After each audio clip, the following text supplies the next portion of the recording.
obligated to become active in the work. In the classroom, at the dining table, walking down the street with your brother. You should be talking about repairing oneself, repairing the nation, making a way for our children, making our ancestors proud. That's why we're here. What's the legal justification for a reparations lawsuit? Well, a sister by the name of Deidre Farmer Paleman filed a lawsuit back in 2002.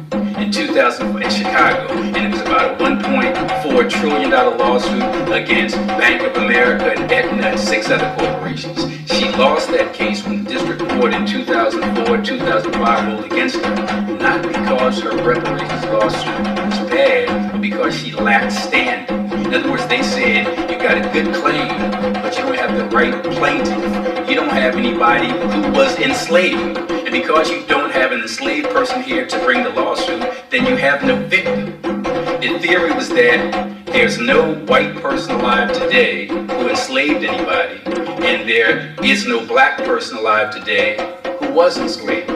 A government is the only apparatus in which reparations can be received. A government is the only apparatus in which reparations can be received. If you look at every other group of people that have been afflicted by other nations, it's been paid from one government to another. You didn't see the Japanese seeking reparations here. They went to the United Nations, paid from the United States government to the Japanese government. The Cherokee Nation, I think, had to come together, right? To come together so they can get their reparations, and now they have, to me, a horrible form of reparations, but they have something. They have reservations. They had to come together, form a government, and get reparations. What did the Jews do? They put all their differences aside really quick for that. Reparations are due. This is the legal foundation under international law. Since the U.S. government cannot restore our mother tongue, Congress and President Obama should speak with the Honorable Silas Muhammad and representatives from the Afro-descendant government about reparations. America will argue that it would not apply a modern-day law to a historical act. The Honorable Silas Muhammad took a modern-day violation that America committed and applied it to a modern-day law. Good afternoon. In the King's corrupted form of language, we greet you. To officially open this meeting, we have our youth here who are going to perform libation. So let us move forth. Come forth, brother. Who's going to do the libation?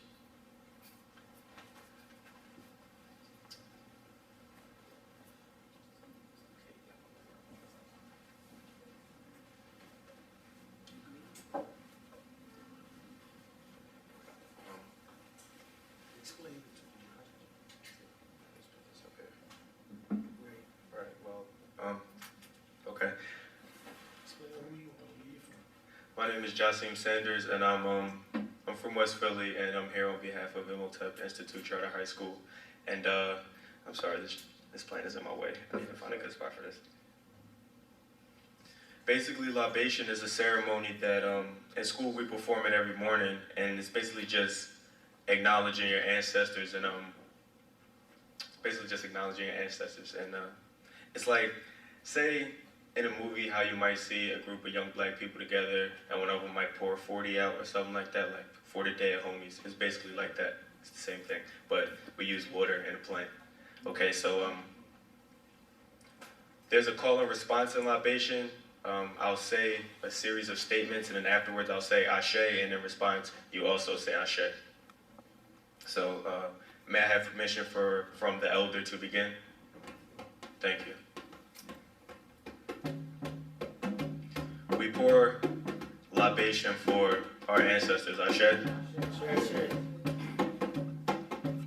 We pour libation for the Africans who were taken during the Great Ma'af, the Great Disaster, Ashe. We pour libation for all Africans who had to suffer on slave ships, being piled one on top of the other, squished in like sardines, Ashe. We pour libation for Africans on slave ships who said they weren't going to be enslaved and they weren't going to take this, and they jumped off the ship, Ashe. We pour libation for all enslaved Africans brought to America who had to suffer, who were born into a world that didn't love them, and who were stripped from their parents and forced to work day and night, Ashe.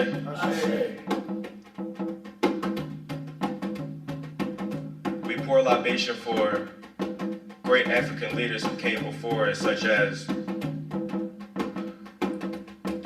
Martin Luther King Jr., Ashe.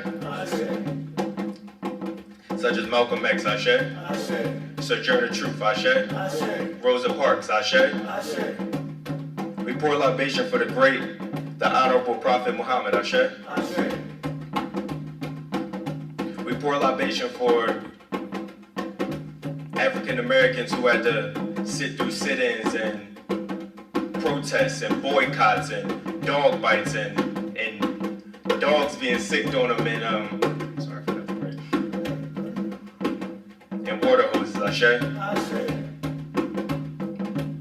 We pour affirmation for African Americans who are still suffering through the same thing today, Ashe. Boycotts and protests and smoke bombs and mace in the face, Ashe. We pour affirmation for everyone in this room today, Ashe. We pour affirmation for all the great kings and kings spread all throughout the Americas, Ashe. And finally, we pour libation to those who are yet to be born. May they be born into a world filled with love, justice, and knowledge, Ashe. Ashe. Ashe. Thank you.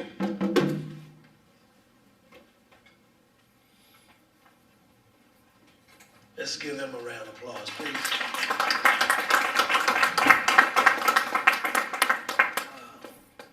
One of the main forms of communications of our ancestors is the talking drum. The talking drum could be used as a signal, a warning, from miles and miles and miles away. The sound could be heard. When the European and intruder came into the country, he didn't know the communication sound. He would hear it, but he did not understand it. So these young brothers now, they're going to talk to the ancestors for us. They're going to communicate the way the ancestors communicated. Listen, feel, and believe. Go on, young brothers.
officially ready, right? Yes, sir.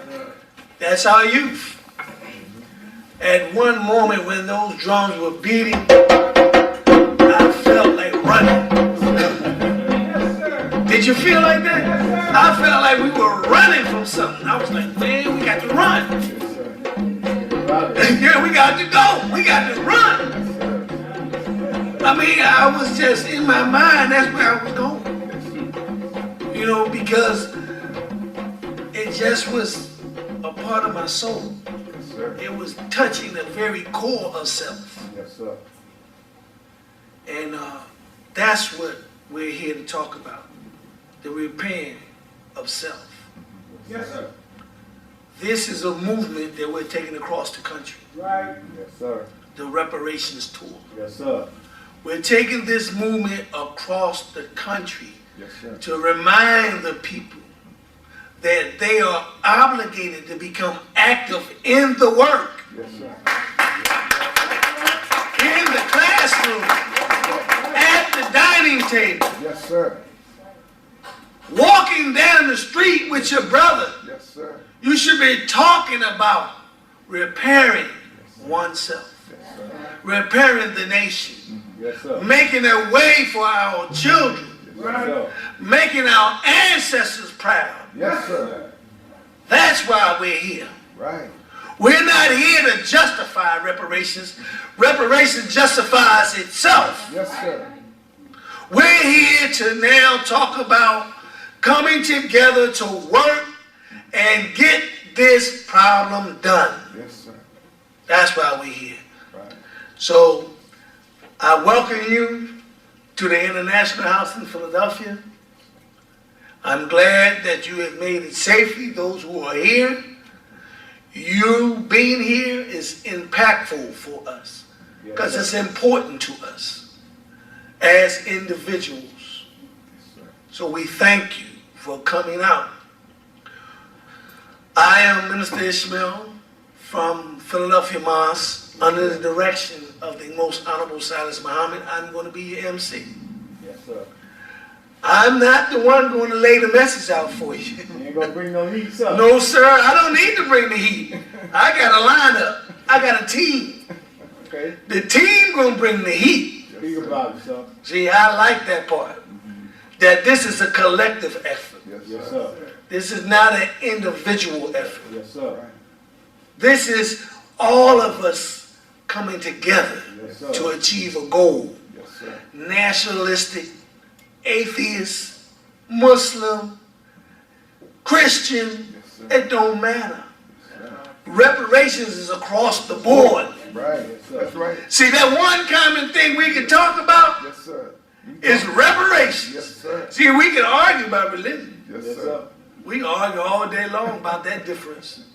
But see, when we talk about being healed from the atrocities that occurred to our people, that's common.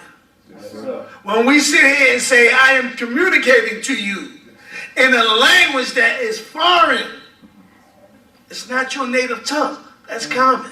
Yes, sir. See, we've been talking in this language so long, we forgot it ain't ours. Yes, sir. That's right. We done got comfortable. Yes, sir. We done got comfortable using this language. It's a foreign language. Right. It's an alien language. Yes, sir. It's not original Yes, sir. to you and me. Yes, sir.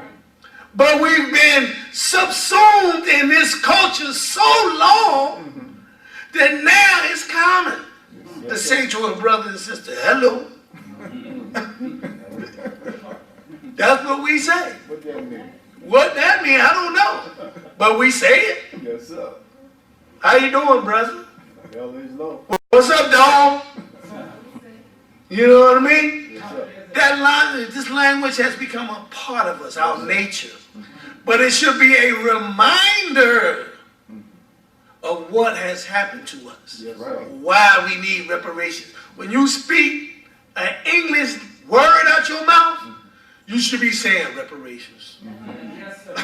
Reparations. This is why I need it. Every time. This is why I need it, because I don't even know my original tongue anymore. Yes, sir. I don't even know my name anymore. Yes, sir. my culture anymore. I have no idea where I came from. All across the world, just imagine this. It's 44 plus million of us all speaking English in this country. Yes, sir. And nobody stops to say, why are we speaking English? That's right. You know, like when you get on the bus and your Hispanic brother or your Cuban brother or sisters on the bus and they want to speak in their tongue that you may not understand. They want to be private. Yes, sir.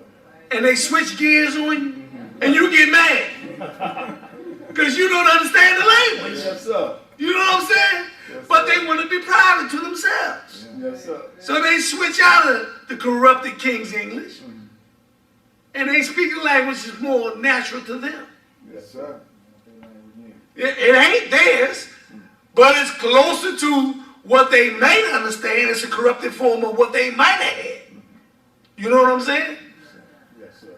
So, but we got to get more real with ourselves. And that's why we put this powerful pack of speakers together. Yes, sir. I'm impressed with these brothers and sisters.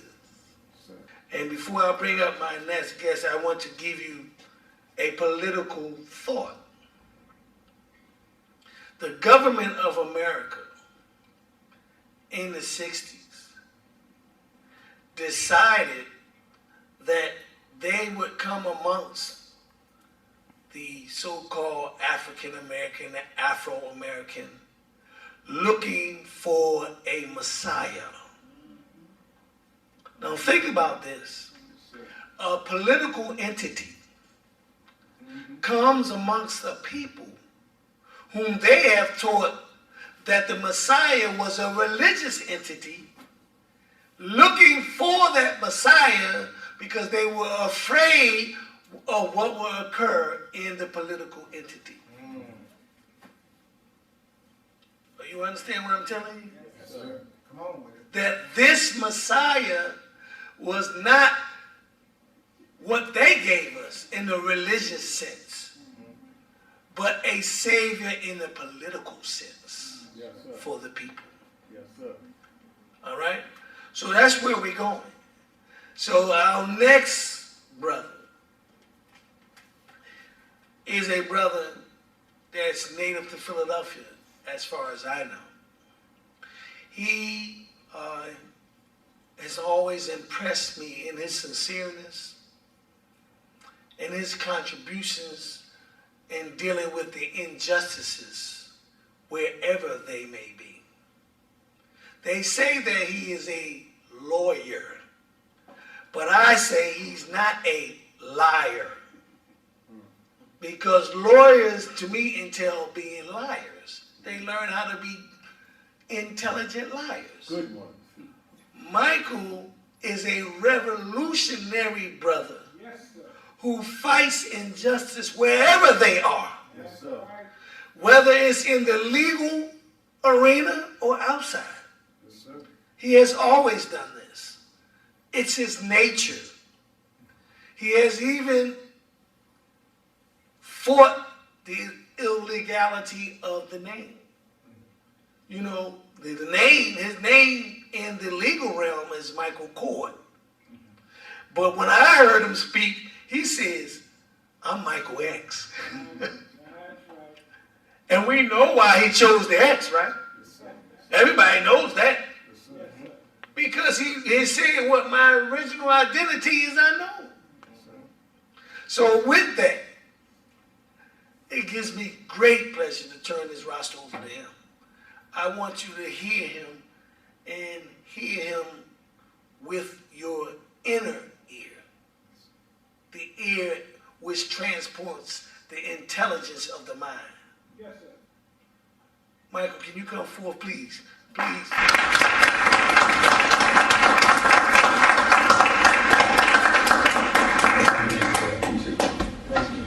I certainly appreciate that great introduction, and I'm going to make sure that my comments are limited to about maybe 7 or 8 minutes. I want to do more listening than talking. I had Brother Ishmael on my radio show last week, and I tried to find out from him, what exactly are you talking about specifically when it comes to reparations? And he told me about the blueprint. So he wouldn't give me the full course of the blueprint on the radio show. He gave me the appetizer and told me to come here for the full meal, so I'm here. I'm so glad he laid out what he laid out, because when I go into court, you know, when I decided to become a lawyer, I recognized from the very beginning that the law is like a card game where everybody's cheating. And you know everybody's cheating, and the best cheater will be the winner. And I'm thinking, I don't know if I want to participate in that corrupt game. But then I realized that that's the game or the system of America. Either infiltrate that game and win for your people, or just do something else completely. And we as soldiers, black men as soldiers, we have to look at the battle, this war, as a war where we need the Army, we need the Navy, we need the Air Force, we need the Marines. So some people outside doing their thing, some people doing their thing over here. I decided the most effective thing for me was to infiltrate the legal system and do as much damage on the inside as I can, and then bring that stuff back to the people. I'm born and raised in North Philly. I got a full scholarship to go to Ohio State University School of Law. And while I was there, every time I went to this magnificent, fancy law library on OSU's campus, I felt like a soldier behind enemy lines. I'm like, if they had any idea what I was going to do with this information, they would kick me out of this law school right now. And that's exactly our mindset. I'm going to spend about 5 minutes talking about the issues of reparations, but when I was introduced, there were some things that came up that I wanted to mention, to talk about. One is the name Michael Coard. I'm not going to say that I despise the name, because I love my mother and I love my father, and the name came from them. So out of respect to them, I haven't officially changed it. But I did say when they both become ancestors, I feel more comfortable officially changing it, because I'm not going to be like that young black guy who's fortunate enough to go to a good school and fortunate enough to go to college and fortunate to go to law school, and all of a sudden I'm better intellectually than my mom and pop. Right. They never got that exposure. Right. All they knew is that their mom and pop was Coard, so they just passed it down. So I can't come back like this arrogant son telling them, get rid of that name, get rid of it now, because I read this book by this person, I read this stuff by this scholar. Yeah, I did, but I got to defer to them. So I said that once they both become elders, once they both become ancestors, I would decide to do it. Why? Because you look at the name Michael Coard. I went back. I did the genealogical research and found out that in 1753, in the land that's now Virginia, an Englishman, originally from Ireland, came to America, bought up a boatload of Africans, and stamped the name Coard on them. Simple as that. White man, Irishman, from England, comes to America, got some money, buy up a boatload of black folks, and stamps the name Coard on them. I'd be a fool to wave his banner. And that's exactly what I'm doing. My mom and pop are not fools because they weren't fortunate. In fact, I'm fortunate because they and people like them fought to get me into good schools, fought to get me into a position where I can come back, and now I can do the right thing. Having said that, do the right thing, people often introduce me as a lawyer. And I love the introduction I just got, but I go even beyond that. I say that I am not a lawyer who happens to be a black man. Instead, I'm a black man who just happens to be a lawyer. And there's a difference.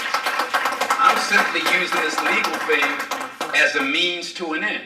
And I'm not naive. I'm not so naive to think that, hey, I can become this great lawyer. I can be a Johnny Cochran. I can be a Cecil B. Moore. I can be a Charles Bowser. And I can do all this thing and change the system. No, the system's not going to change by using the system.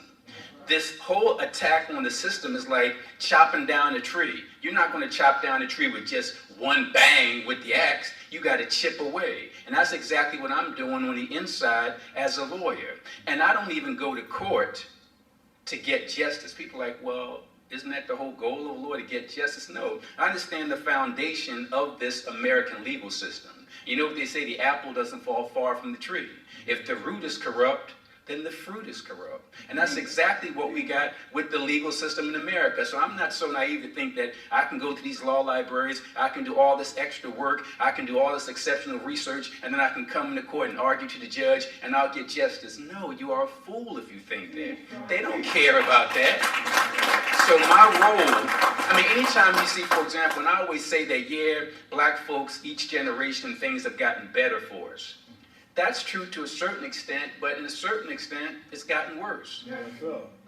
Back, say, for example, in 1915, in 1950, in 1970, when white cops would kill unarmed black men, at least the white cop had plausible deniability. He could say, the guy reached for a gun and I was afraid for my life and I had to shoot him. We don't know what happened because nobody saw it in 1915 or 1960 or 1970. But the way it's gotten worse is we see it. We see them actually kill Eric Garner. We didn't see it in 1915. We knew it, but we couldn't prove it. We couldn't do it in 1950 and 1970. So the reason why I say it's gotten worse is now there's no plausible deniability. They can't say it's my word against his. I'm looking right at you, kill that man. And no matter what happens, we saw what happened to Rodney King and how the jurors in Simi Valley said not guilty. So I don't care if I'm Johnny Cochran coming in with a strong argument. If these white racist jurors, white racist judges and the system is going to ignore it, then I'm a fool by thinking that let me be a better lawyer and I'm going to get better justice. No, you're not. And if you think you are, you're a fool. So I don't go to court to get justice. I go to court to expose the injustice. That's why I tell people I've never lost a case. And I've never lost a case because there's just so much injustice out there. And people say, well, why do you want to expose the justice? My thing is, as my grandparents used to say, when you know better, you'll do better. So now I can yell and scream all day long to people about injustice. And they're like, okay, I hear it. But if I can show them what happened to Mumia Abu-Jamal in court, if I can show them what happened in regard to Trayvon Martin in court, if I can show them all this, they're like, wow, you're not just crazy black guy. You actually bringing us the truth. And now once they get this truth, now once they see this truth, now once they see this injustice, just like my mom and pop kind of think the Coard name is cool because they don't know, once I give them that stuff, now they're thinking, wow, I can see where change needs to come. So again, and I always tell young black men and young black women who want to go to law school, don't go to law school to be rich and famous. Go to law school to use the system, to beat the system. Because the only reason people like me got into law school is because my parents and people their age, my grandparents, people their age, they fought. We saw the video before the program began. Black people being attacked by dogs, water hose, all that. They laid that foundation, sacrifice to get me here. I would be a traitor worthy of death if I turned my back on that. I'm only here talking to you today because of what they did. And I got my own stopwatch here, and I got about 2 minutes, 3 minutes. I want to wrap this up quickly, but I want to break down the whole reparations thing. And again, I'm here to listen more than to talk. But let me tell you what I learned by being a law student, what I learned by being a history major, what I learned from all that stuff, and how I'm going to break it down to you. What's the basis from a legal standpoint for reparations? It comes down to this. If you want to talk about slavery officially, in terms of being on the books, it began August 20, 1619. If you want to talk about when slavery ended officially on the books, you're talking about 1865 with the 13th Amendment. But don't be deceived. The 13th Amendment in 1865 did not end slavery. You actually just read it. Don't listen to me. It says, slavery and involuntary servitude are hereby abolished. Then in small print at the bottom, unless you have been convicted of a crime. So what did that mean? You could enslave a black man and a black woman before 1865 simply because they were black. But after 1865, you had to make up some laws, make up some crimes, convict them of those crimes, and then enslave them. That's why there's something called the Black Codes. The Black Codes were laws that were passed after 1865 to criminalize black people. The vagrancy law that applies today. The definition of vagrancy today is out in public with no visible means of support. That came about in 1865. So now the black folks on the plantation, 13th Amendment today, now they're off the plantation on the side of the road because they got their freedom through the 13th Amendment. Oh, so they thought. Sheriff comes along and says, pardon my language, what are you niggas doing out here? Hey, we got our freedom yesterday. Well, do you have a job? No. You got income? No. You got property? No. Well, you're a vagrant. What does that mean? That means you have no visible means of support. Now the sheriff locks them up, take them to the county lockup, has a kangaroo court trial, they're found guilty, give them the $50 fine, but they can't pay it. The former master comes along, pays off the $50 fine, but now they got to go back to the plantation to work off that $50 fine. That's going to take about a month. They then work it off, come back, and still vagrants. A vicious cycle. Then something called convict leasing happened.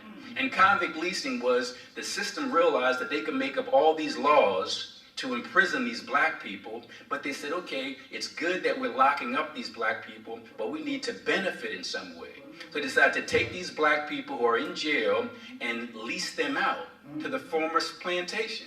So now they go back to the tobacco farm, they go back to the cotton field, they go back to the mines, and they're doing the very same work, but now the county is getting paid for that. In my last minute, let me just say this. The laws that they passed, I talked about the vagrancy law. There was also the railroad law. What was that? It was a crime for black people to be within 500 yards of a railway line. Why is that? Because black folks were jumping on trains in the South to get to the North. There were also pig laws, and we know that the pig is a filthy animal, but black folks during slavery were fed that filth and developed a taste for it. Now they got the so-called freedom. They're out on the road, they're hungry, they would grab a pig to eat it. Well, before it might be a $2 fine for stealing the pig, now it was 5 years in state prison. So black folks getting locked up for stealing pigs to eat. What about what I call, and in fact the actual name is the White Women Yelling Law. What's the White Women Yelling Law? It was a law first based in Alabama, then spread out that it was illegal for a black man to raise his voice in the presence of a white woman. That's why today when I go downtown as a lawyer, if I see white women, I just yell for no reason at all. Acting like I'm calling a friend across the street. I'm just yelling because the white woman is there, because my ancestors couldn't. But let me quickly wrap up. Slavery really didn't end in 1865. If you want to talk about when it quote unquote ended, you can start that in 1964 with the Civil Rights Act of 1964 that kind of cracked the door open for equal opportunity. What does that mean? That means 1619 to 1964, 345 years of slavery, and then 1964 to today, 2015. That means we've only been free, quote unquote, for about 51 years. But we can't say we're free because there are more black men in prison today than they were enslaved in 1860. Let me repeat that. More black men in jail today than were enslaved in 1860. Wrapping this up in the last 37 seconds. And actually I got about 2 more hours, but again, I want to hear more than I'm talking. What's the legal basis of reparations? First, let's start with the definition of the word reparations. It comes from repair, which means to make up for wrong, which means to restore to good, which means to repair. In other words, put black people in 2015 in the position they would have been had there not been slavery. Yes, sir. Simple as that. Just repair it. I'd like to think I'm the greatest black lawyer. No, the greatest lawyer in Philly. Can you imagine how much greater I would have been if my pop was a lawyer, my grandfather was a lawyer, my great-grandfather? I'm going up against these white boys who's come from a line of lawyers, and I'm still rumbling them and winning. So this is the last thing in the last 17 seconds. It goes like this. What's the legal justification for a reparations lawsuit? Well, a sister by the name of Deidre Farmer Pailman filed a lawsuit back in 2002. In Chicago, and it was about a $1.4 trillion lawsuit against Bank of America and Aetna and 6 other corporations. She lost that case when the district court in 2004, 2005 ruled against her, not because her reparations lawsuit was bad, but because she lacked standing. In other words, they said, you got a good claim, but you don't have the right plaintiff. You don't have anybody who was enslaved. And because you don't have an enslaved person here to bring the lawsuit, then you have no victim. The theory was that there's no white person alive today who enslaved anybody, and there is no black person alive today who was enslaved. But let me explain why that doesn't work. There's something in the law called, and it's a good thing, and I love to talk about the whole corruption of the English language because we get their words. But even though their words are corrupt, you can flip it and turn it right back on them. Use their corruption against them. There's something in the law called unjust enrichment. That's a legal concept, unjust enrichment. That means you might not have stolen it. Let me give you an example, and this is the best way to give it, unjust enrichment. I'm walking down the street, and I'm at Broad and Walnut, and I see this white boy with this really nice watch on. And I stopped him and said, hey man, that's a really nice watch. He says, yeah, you know, I got it from my ancestors. I'm like, well, let me take a look at it. So he flips it over and it says, property of Michael Coard Sr. And I'm like, Michael Coard Sr., that was the name that was given to my great-great-great-great-grandfather. I'm like, where'd you get that watch from? He got it from his great-great-great-great-grandfather. As we're talking, I found out that his great-great-great-great-grandfather stole my great-great-great-grandfather's watch. The theory of unjust enrichment says, you didn't steal the watch, sir, but you got to give it up. Thank you very much.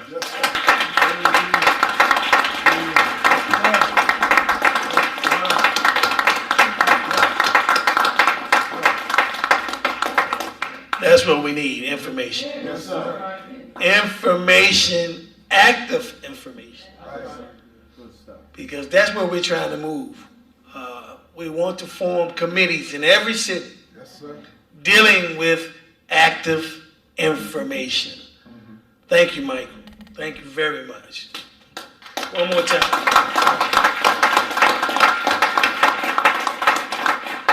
Well, we're going to keep moving right along, right? Bring the heat. It's for us, right? What is it, FUBU? How'd they go?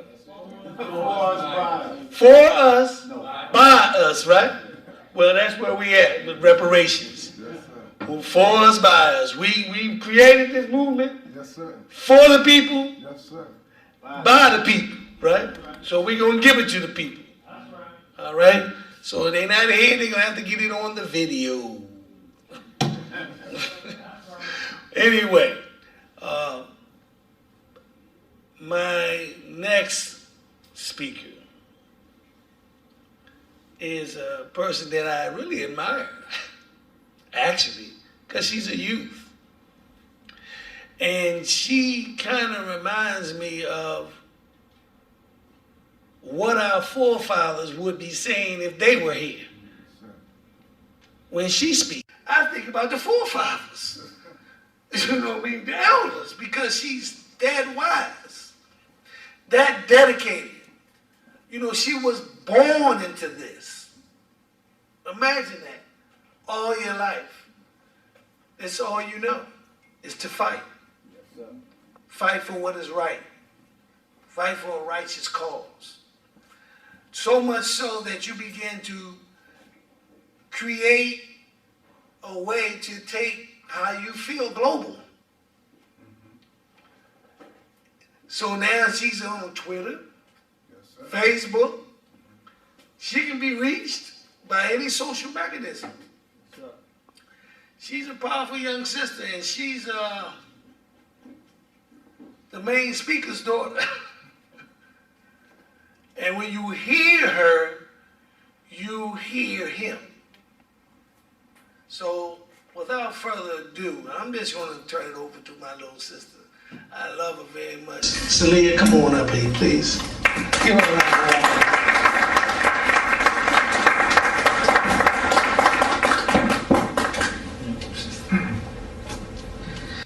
Okay, so I'm not going to be too long, but I kind of just put this PowerPoint together to just sort of break down some of the political terms in which Minister Najee Muhammad is going to go through. So the title of this PowerPoint is called Afro Descendants, and the picture that's on there is the International Decade for People of African Descent from 2015 to 2024. This is currently going on in the United Nations now. Every, I think, 10 to 15 years, the United Nations picks an ethnic group and they recognize them, and I think it's kind of befitting that starting at 2015, they're going to start recognizing our people, not Africans, but people of African descent. So people that are from the Caribbean, the United States, the City people in India, because a lot of people don't know about them. We have Afro-Iranians that are not represented. So this decade is dedicated to us. So what exactly happened? 400 years of systematic racism through chattel slavery and Jim Crow laws. Through the act of slavery, Afro-descendants have suffered physical, mental, emotional, and economic suffering. Through this suffering, we were dehumanized and we were made into a new and nothing people. As a collective, we lacked an identity to describe our experience, and the new people we have become due to our experiences. Identity. Merriam-Webster defines identity as who someone is, the name of a person, the qualities, beliefs, etc. that make a particular person or group different from others. Without an identity, we are virtually unidentified and unknown. Afro-descendants is our new identity. That's right. Who are Afro-descendants? And I want everyone to really listen to this part because this is what's going to really separate us from every other reparations movement. And I'm going to build up so by the time the minister comes up, when he comes in with the meat of the lecture, you'll be able to kind of follow what he's talking about. Afro-descendants. The term Afro-descendants was the identity that was agreed upon by Afro-descendant people representing 19 countries in the Western Hemisphere at the March 2002 United Nations Forum in La Ceiba, Honduras. This is the part. Now, this is what distinguishes us from every other group of people. So an African person cannot call themselves this definition. It is exclusive to us. Afro-descendants refers to peoples who were forcibly dispossessed of their homeland, Africa, were transported to the Americas and slavery diaspora for the purpose of enslavement, were subjected to slavery, were subjected to forced mixed breeding and rape, and have experienced through force the loss of their mother tongue, culture, and religion, and or have experienced racial discrimination due to lost ties from their original identity. Afro-descendants from the United States were represented by Mr. Salis Muhammad, and I will talk about who he is a little bit further in this presentation, and 19 other participants or countries from Canada and Latin America, such as Argentina, Bolivia, Brazil, Lima, Chile, Colombia, Costa Rica, Dominican Republic, Guatemala, Haiti, Mexico, Nicaragua, Panama, and Paraguay. Why did we need an identity or political identity? After a period of 64 years of seasoning of the first Africans that were enslaved, Africans were systematically separated from their way of life. Africans were denied the right of the use of their mother tongue, the right to practice their cultural customs, and the right to live in a community of other Africans with similar cultural customs and mother tongue. Through this systematic denial, along with other physical, mental, emotional abuses, Africans were no longer Africans.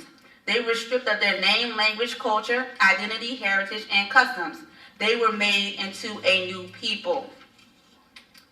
Over the past 500 years, Afro-descendants' identity has changed. Some of their former identities included nigger, Negro, colored, Afro, Afro-American, Black, and African-American. Now here's a question that I would like to ask everybody.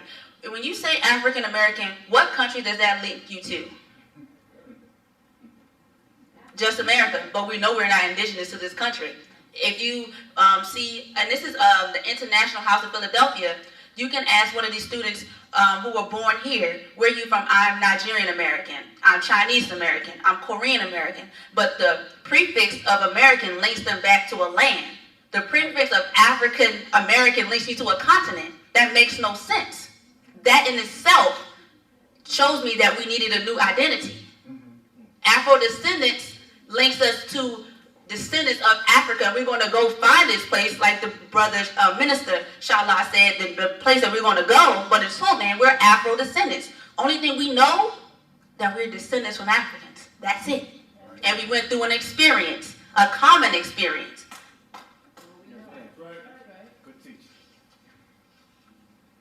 An identity links a group of people to a nation and a government. Prior to this identity, Afro-descendants were grouped with white Americans and were virtually non-existent in the eyes of the world at the United Nations. Along with a new political identity, a government is needed.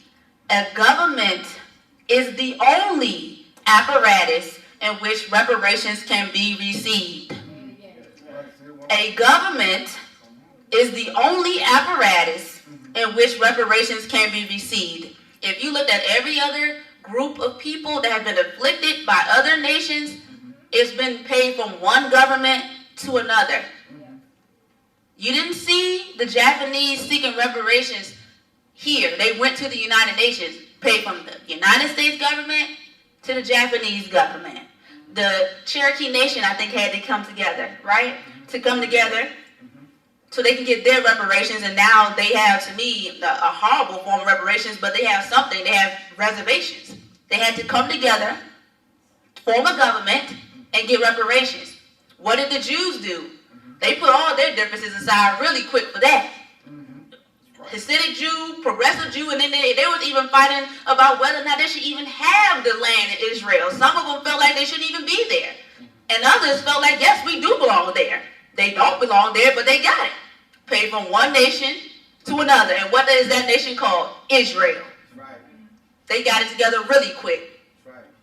Good point. Teach us the teach. Go ahead. Through slavery, Afro-descendants' human rights were violated, thus making us eligible for reparations. The importance of government. In the case of reparations can only be heard in the World Court, the United Nations. Mr. Michael X, the lawyer who was here before me, he talked about the case, how there was no plaintiff and there was no defendant that was here. We didn't need to go there. Because our human rights was violated, it's bigger than Aetna. It's bigger than all of those different corporations. You defiled me as a human being. And according to your laws, I have a right to bring my case before the World Court. Right. There's nothing that Bank of America can do for me to restore my human rights. You defiled me in the most gross form that you could have ever imagined. Had our people eating out of hog troughs. I hate sometimes when my dad goes over all those statistics. I almost want to cry. After the war. Raped our women. These gynecologists studying on our uteruses, cutting us open alive, beating our men.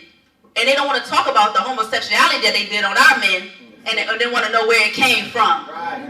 You created this. You defiled me. Then you want to kill my brothers because they're replicating the behavior that you created. How dare you?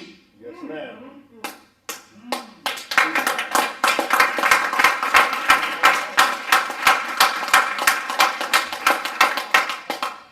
Civil rights issues are handled domestically within national governments.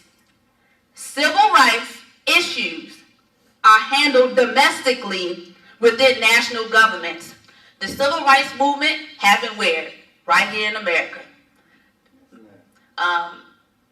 Dr. Martin Luther King, I respect him immensely, a brilliant man, a brilliant scholar, a brilliant preacher, a brilliant orator. But he was talking about, well, before he met with the Honorable Elijah Muhammad, he was talking about domestic issues. Then when he started talking economics, he was talking international issues. Human rights issues and violations are handled internationally at the United Nations. That's where you go. International court. Exactly. Where did the Jews go when they say that Hitler did what they did to them? International court. Exactly. The importance of government. The United States decided to separate from the British Crown and create their own government. The Founding Fathers drafted the Declaration of Independence. They regarded themselves as 13 separate sovereign states, no longer under the British Empire crown. They formed a new government and nation called the United States of America. Me personally, I say it's treason because they brought you here to expand the British crown's terrain, but they said, okay, I'm tired of quartering your soldiers. I'm tired of paying this heavy tax on all these things. I'm tired of King George overworking us. We want to separate. We're tired of you. You're done. We're going to separate. And they created the United States government. And this is the picture of them declaring their so-called independence from the British Crown.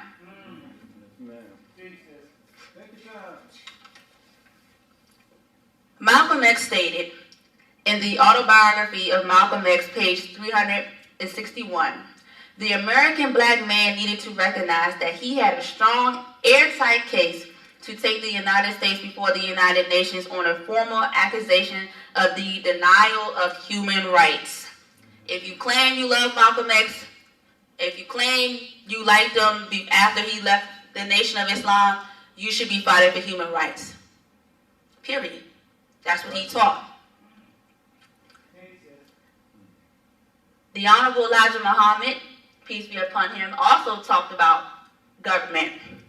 In the October 8, 1972 Theology of Time lecture, the Honorable Elijah Muhammad, peace be upon him, stated, "We want to have senators for ourselves." In one of his last interviews, he talked about government as well. In this interview, Muhammad meets the press. He was asked a series of questions about what direction that the nation was going. The first question, or one of the series of questions he was asked, "You mean your successor will preside over a new Islam?" There will be no successor. There is no need for a successor when a man has got the divine truth and has brought you face to face with God. How will your resources be administered? That will be carried on by the nation after setting up the nation on the right way or right path to take care of ourselves. They do not need any more instruction on that. They will follow it as the Constitution of America has been followed. What does that sound like to you? Sound like the government. Exactly. Will it be run by local mosques? No, no, no. After this, the whole entire nation of black people will be governed divinely, and the government will be a divine government and not something that is governed locally. That means somewhere outside of here. That's right. Like we have today. We will have a divine government set up for us, and it will stand forever. We will not need any change, ruled by our own. We have a fully constituted government that you can refer to. So that is the apparatus upon which we will receive reparations. We're asking you, we're trying to persuade you with knowledge to come unite with us under this banner so we can go receive reparations.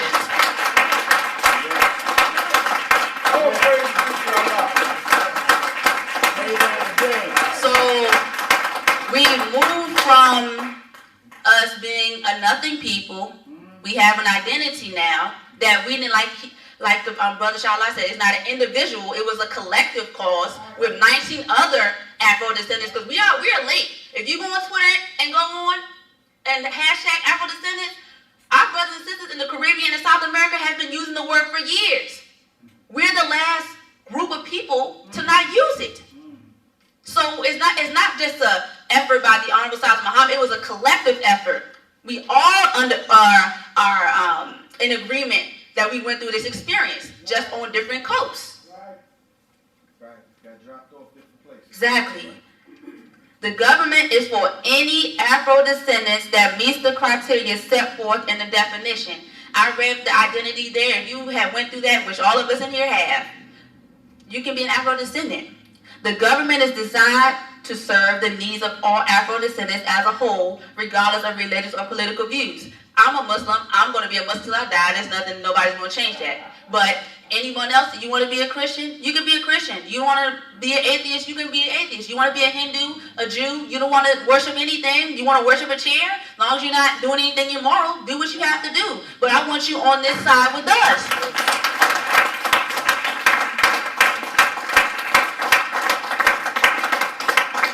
This nation is for all of us.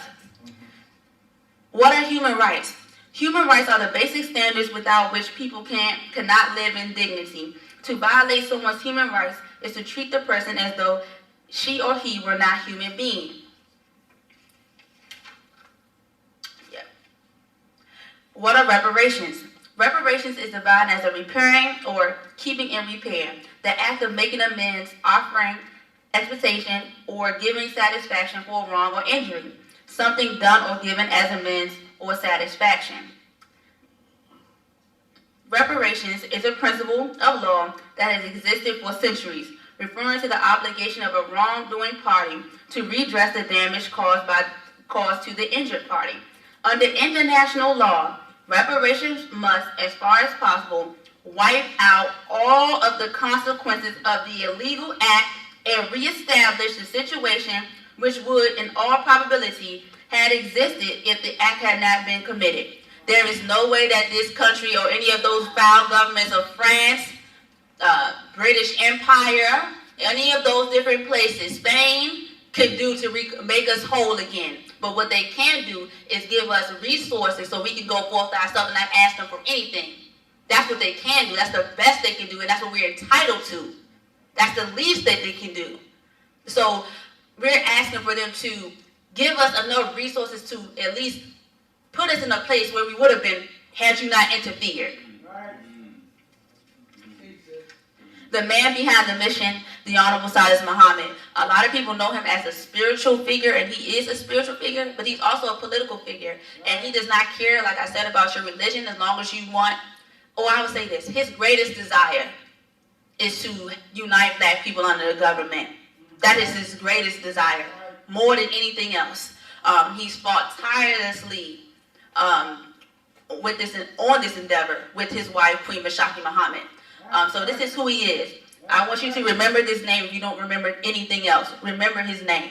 His name is the Honorable Silas Muhammad, and he was the representative, the only black representative from the United States that went on our behalf to fight for us.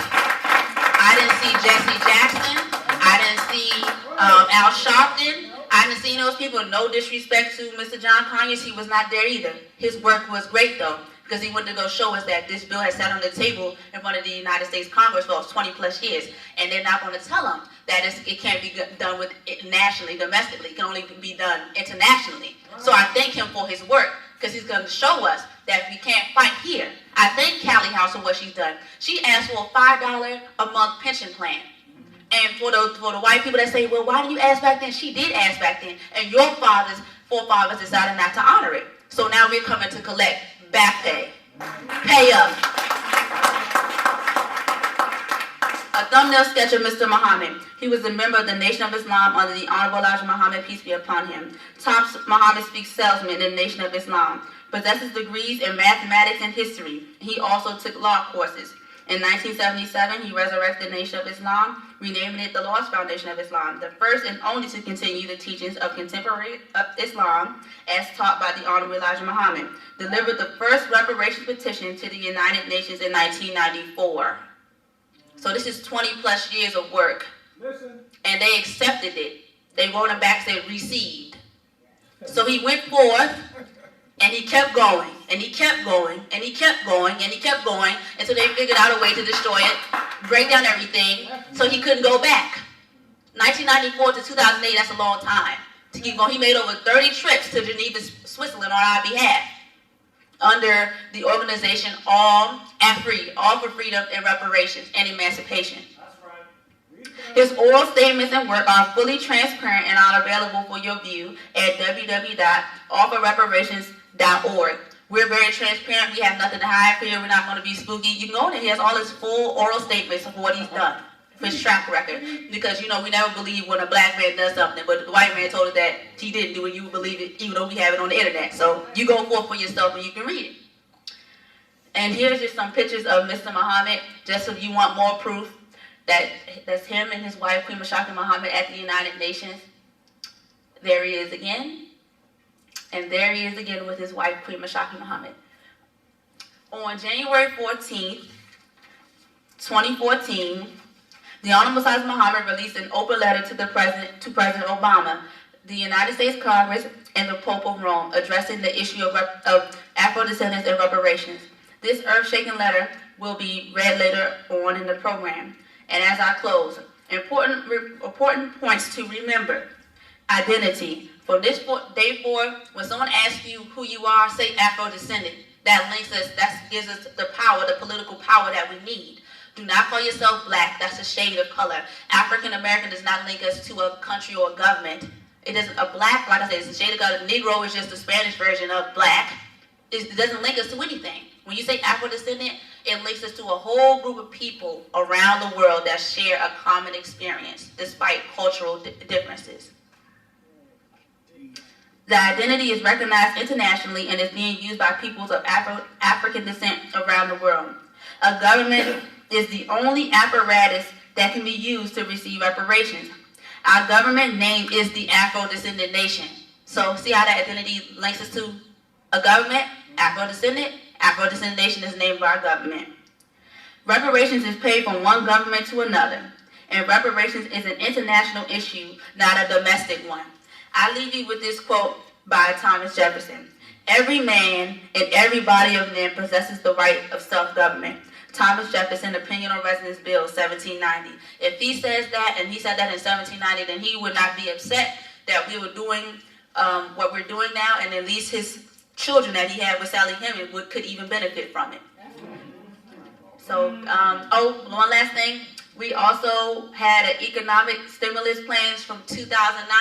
A lot of different groups are coming up saying that we've been doing this for a long time. So I just want everyone to just open their mind, and I hope this kind of prepped you so when the minister goes into his lecture, you know, you have some kind of terms already in your brain. Afro-descendant government, and a nation. Reparations is paid from one government to another, and reparations is a what issue? International issue. Thank you.